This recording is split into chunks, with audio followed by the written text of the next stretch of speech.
If the J-20 stealth fighter is so amazing, then why is China buying Russia's Su-35?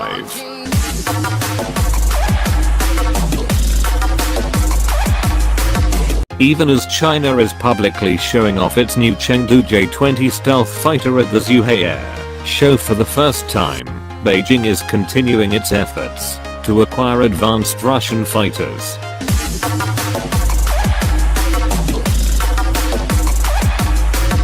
Indeed, while a pair of J-20s garnered the attention of the world's media, the Russian government quietly announced that it has started work on building 24 Sukhoi Su-35 Flanker-E fighters for the Chinese People's Liberation Army Air Force, PLAAF. China signed a contract for the delivery of 24 Su-35s in November 2015 worth at least $2 billion.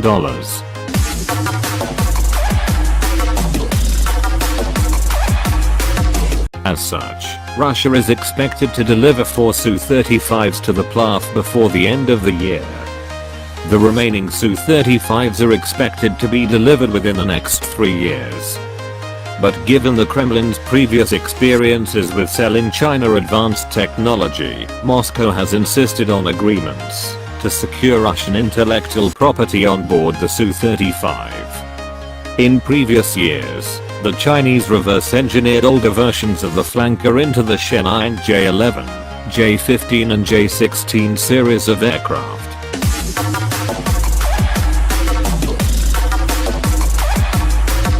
Despite whatever agreement Beijing might have signed with Moscow, the Chinese are almost certainly interested in the Su-35 to harvest its technology.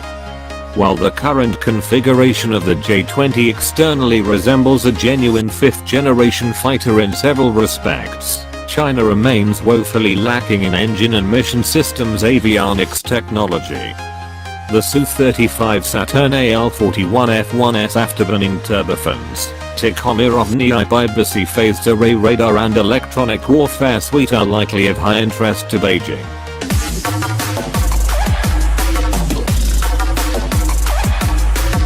Indeed, China has not perfected its indigenous WS-10 for its flanker clones, let alone come close to finishing development of the next generation WS-15 it would need for the J-20. The WS-15 is currently thought to be in a ground testing phase with flight trials set to begin on an Ilyushin Il-76 sometime in the future.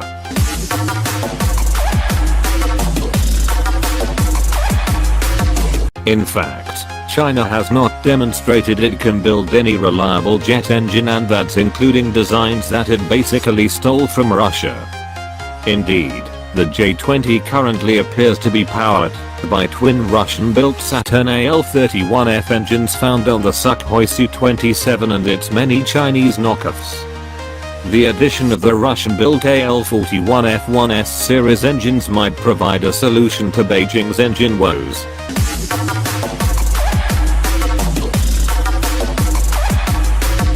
There are indications that the J-20 carries an active electronically scanned array radar, ARESA.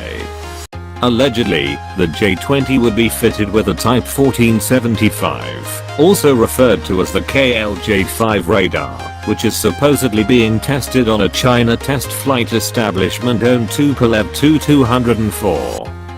However, there is no way to confirm that information, because the PLAAF isn't all that forthcoming about sharing information concerning its developmental projects. However, Russian radar technology is generally believed to be ahead of China's, and it is certainly possible Beijing could glean valuable technical insights from the IBC.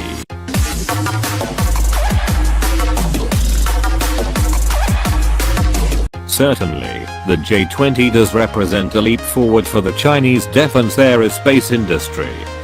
One day, China will be able to develop and build its own jet engines as well as create world-class mission systems avionics, especially given the investment Beijing continues to make into the defense aerospace sector.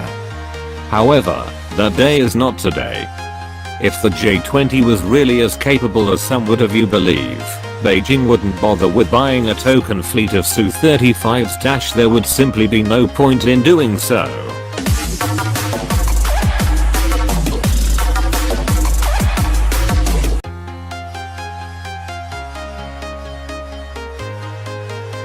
Thank you for watching.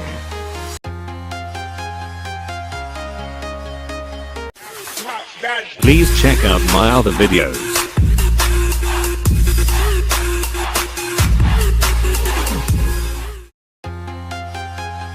Please like, comment, share, and subscribe.